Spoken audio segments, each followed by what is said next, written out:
Hey, what's up you guys? I am filming again. Yay! I had some technical difficulties going on before that prevented me from making videos, aka my computer died.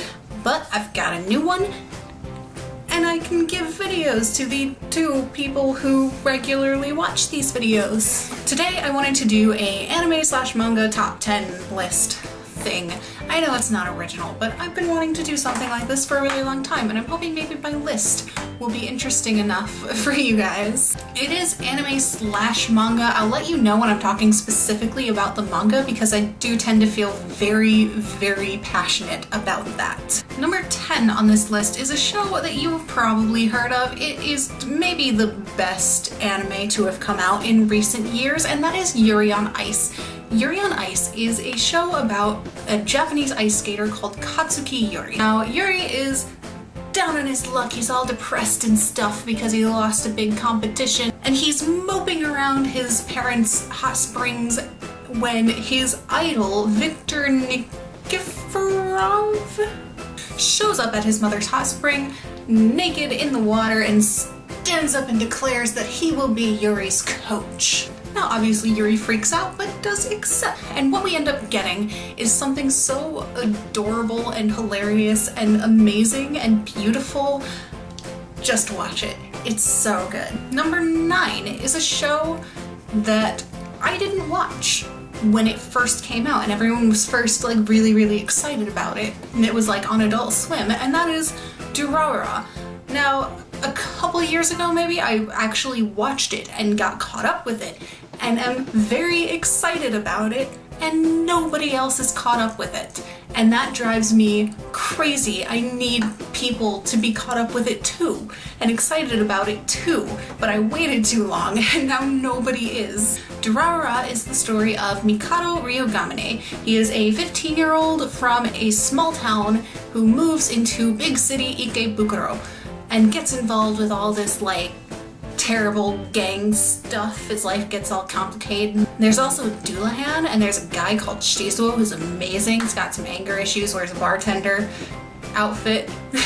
He has tendencies to do things like ripping street signs out of the ground and beating people with them, or taking the motorcycle out from under its driver and beating people with it. He's awesome. The show is awesome. It's super engaging and interesting. Like, it left me sitting at the edge of my seat so many times, and that's the main reason why it made it onto this list, because it feels like it's very rare to find a show that engaging. Number 8 is the first manga on this list, and that is Pandora Hearts. Pandora Hearts is gonna be a little more difficult for me to explain than the other two, because even though it's in my top 10 and I love it a lot, I haven't read it in a really long time. The manga finished a while back, and that was the last time I read it. I've been meaning to reread it, but here goes nothing trying to explain it. Oz Bizarrius. Little boy, important family, some kind of coming of age thing, I think is what it was in the beginning. He ended up getting kidnapped-ish and sent to this place called the Abyss, which is this big black darkness filled with monsters called chains. Now he teams up with one of these chains called Alice, and they break out of the Abyss together, but it's like 10 years later, and he's the same age. It hasn't felt like 10 years in the Abyss because time passes differently, and all this craziness ensues. The show is good. I watched the show before I read the manga. My problem with the anime is that it ends very early in the series and quite abruptly. I don't really know what happened with it, but it felt like they were getting to a certain point and were very excited about it, and then just like ran out of money or something.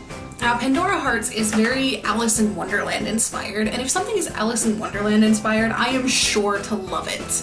So if you're like me and you love all things Alice in Wonderland, definitely check this one out. Number 7 is a show that you have definitely heard of, and that is Fullmetal Alchemist Brotherhood. I know this show is on everyone to ever watch anime's top 10 list, but there is a reason for that. If you haven't seen it, definitely check it out. The show is about brothers Edward and Alphonse Elric, who are in this world that it's like an alternate universe where alchemy is the science that evolved instead of what we know now. Now, when Ed and Al are very young, their mother dies tragically, and they try to bring her back using alchemy, but because the law of equivalent exchange, it doesn't go very well. Alphonse loses his entire body, and Ed loses an arm and a leg. The show is basically them becoming state alchemists and going on a quest to find the Philosopher's Stone to get their bodies back. It is dramatic as all heck and will make you cry more than once. But it's so worth it. It's worth all the stress, all the tears, because it is so well done. I do recommend Brotherhood over the first anime series that they made. Now, I loved the first anime. It was my first exposure to Full Metal Alchemist when I was a kid, and I definitely shouldn't have been watching something like that, but you know, I was a rebel. But yeah, definitely watch Full Metal Alchemist Brotherhood. Number 6 is another show that I was pretty late in watching, and that is Psychopath. Now, I think that show came out in 2011-ish. I didn't end up watching it until 2015, 2016. And oh my god, I missed out. This show... Okay, first let me tell you what it's about.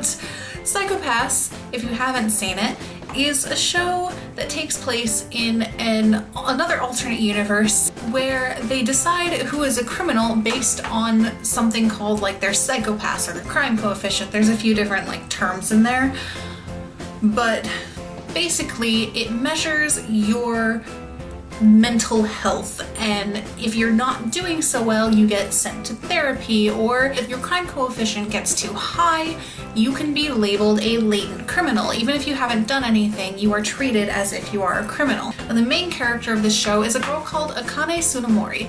And Akane is a brand new investigator working alongside other investigators and also latent criminals that the police use to help solve crimes. Basically, the latent criminals do all the dirty work so that the investigators can stay completely mentally healthy. The show is so good.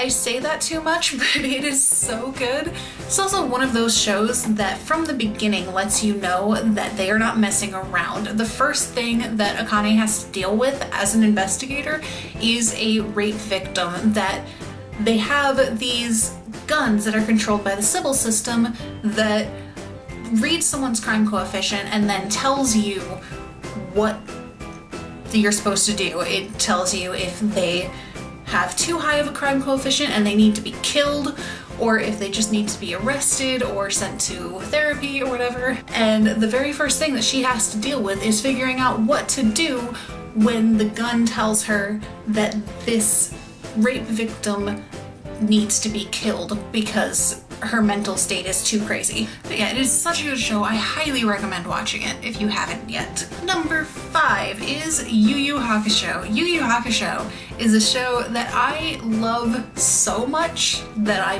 bought it. I spent money on this. Now, this is an older show. It's from the 90s, and it's one of those shows from that time period that is just, it's a classic. You have to have seen at least some of it. You have to at least have given it a chance, so if you haven't yet, go do that. The show follows Yusuke Urameshi.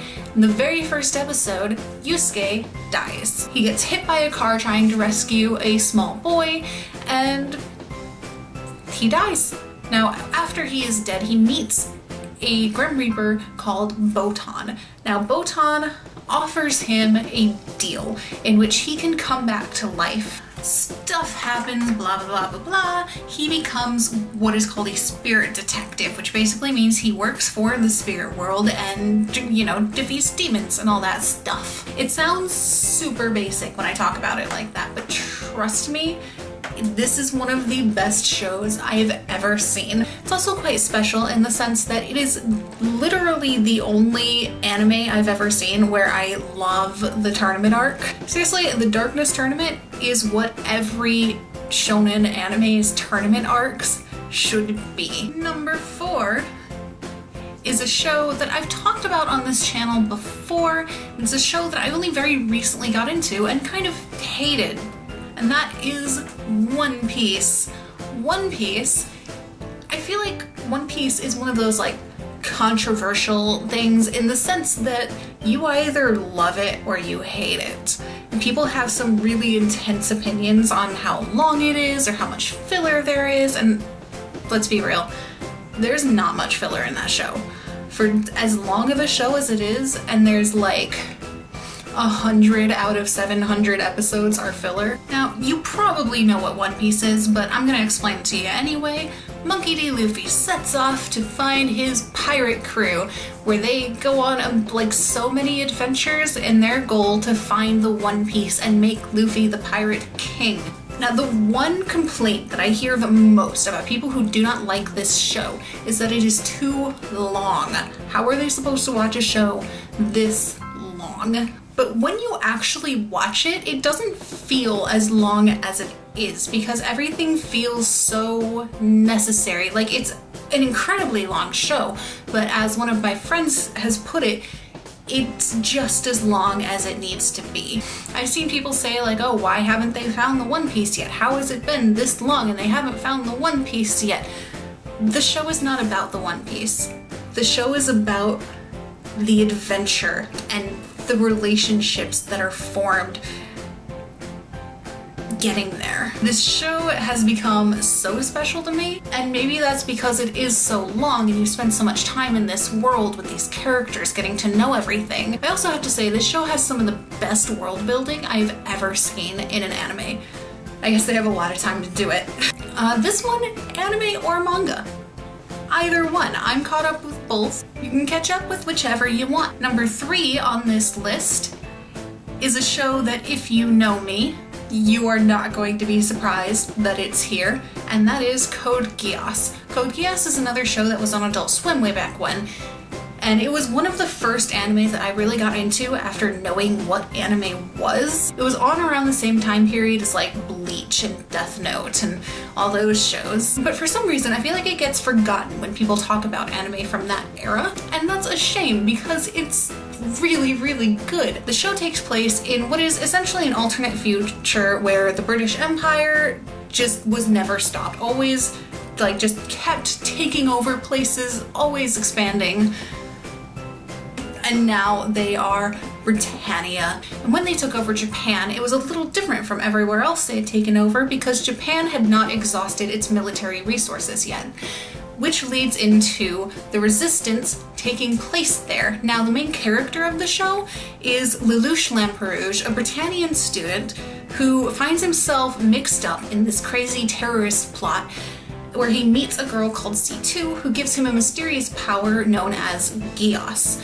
This power lets him be able to control people's actions by making eye contact. Now, Lelouch has always hated Britannia for his own personal reasons. You're gonna have to watch the show to find out why, but he ends up using his Geass to form the Black Knights, whose mission is to defeat Britannia. And it's really, really interesting. And it's also kind of rare for me to like a show like this because of the mechs. I don't watch mech anime, but this show was able to get through that barrier of me not really liking mech anime by not really being about the mech. It's about the political drama. And once again, that might sound kind of boring to you, but give it a chance. It's so good. All right, now we're heading into the top 2, and both of the top 2, I am talking about the manga. Number 2 is Hikaru no Go. Hikaru no Go is another series that I love so much that I bought it. I bought the entire manga. It's over there on my bookshelf. Hikaru no Go. It's a little different from the rest of the ones on this list, as it is about a board game. 12-year-old Hikaru Shindo finds an old Go board in his grandfather's attic and sees this like splatter of blood across it that no one else but him can see. Turns out that there is an ancient ghost attached to that Go board, and the fact that Hikaru has seen his blood means that Hikaru is the next person that he is going to attach himself to. Now, the ghost's name is Sai, and his ultimate goal, why he has not been able to move on, is he wants to learn the divine move in Go. But Hikaru, being a 12-year-old schoolboy, has no interest in Go, thinks it's boring, doesn't want to learn it, but maybe he's willing to let Sai play like just telling him what to do as he plays, and accidentally makes rivals with Akira Toya, who is like this big shot Go player's son and is a prodigy and has no other competition his own age. Slowly but surely, Hikaru starts being more and more interested in Go, and the manga ends up being about his journey as a Go player. Trust me, this manga is a lot more interesting than it sounds. I read the like little about and was like, I don't know if I'm gonna like this, but I'm kind of just reading stuff, so I'll give it a chance. And now it's number 2 on my top 10 list. There is an anime version of this, but I've never watched it. I think I watched like the first episode once and it seemed okay, but I can't really tell you anything about it beyond that. It seemed okay based on the first episode. Number 1 is another one that if you know me, you're not surprised that this is here, and that is Fruits Basket. Fruits Basket, oh my god, is so important to me. It is one of the only mangas like it that I really got attached to and really enjoyed. It's basically about Toru Honda meets the Soma family, who is possessed by the zodiac spirits, and it's a little more complicated than that, but for the sake of this video, that's the basis of the plot. Being possessed by the zodiacs is a curse that they are trying to break. Now, the show I watched, here's my problem with the anime. It's another one that ends pretty early in the series, so you don't get the entire story. And I don't know, there's just certain things in the like second half of the manga that I think is really important and is a big part of what made me love the series so much. I discovered it in like 7th grade and read and caught up, and then the last volume was being released and I cried. This is another one that I own the series because of course I do, because it's beautiful. Even if you don't like shoujo anime or manga, I highly recommend checking this one out because it changed me. This manga has had a lasting effect in a way that no anime, manga, not even really any like American TV shows or other books that I've read have had on me. And I think it's, I don't know, I just feel like it's super important and you should definitely give it a chance. So yeah, that was my top 10 anime manga. Hope you enjoyed this video. If you want me to do more videos like this talking about anime, manga, and the like, leave a comment down below and let me know. If you liked this video and you want to see more from me, you can hit the subscribe button down there. Hopefully it won't be so long in between videos next time, now that I have a computer again. Yeah, hopefully I will see you all next time.